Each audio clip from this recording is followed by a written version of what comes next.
आता आपण बघूया 2024चे मेजर ध्यानचंद पुरस्कार कोणाला भेटल्यात. तर ते पुरस्कार 4 व्यक्तींना भेटलेत. तर पहिल्या चित्रामध्ये आपल्याला दिसतोय डी गुकेश आणि राष्ट्रपती दिसत आहेत. तर या त्या 4 व्यक्ती आहेत. डी गुकेश याला बुद्धिबळ या खेळामध्ये भेटलेला आहे, हे तर सर्वांना माहीतच आहे. आता हे लक्षात कसं ठेवायचं. दुसरा क्रमांक हरमनप्रीत सिंग हॉकी. आता ह से हॉकी, फक्त क्रिकेटवाली हरमन नाही आणायची. इथे हरमनप्रीत सिंग आहे. ह से हरमन, ह से हॉकी. प्रवीण, प से प्यारा ॲथलेटिक्स. आता प्रवीण कुमार कोणत्या गोष्टीमध्ये प्रवीण आहे? पॅरा ॲथलेटिक्स, असं आपण लक्षात ठेवू शकतो. चौथा क्रमांक आहे मनू भाकर.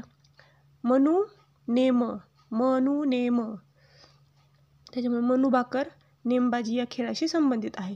तर या चौघांना 2024चे मेजर ध्यानचंद पुरस्कार मिळालेले आहेत, असं आपण पाठ करूया.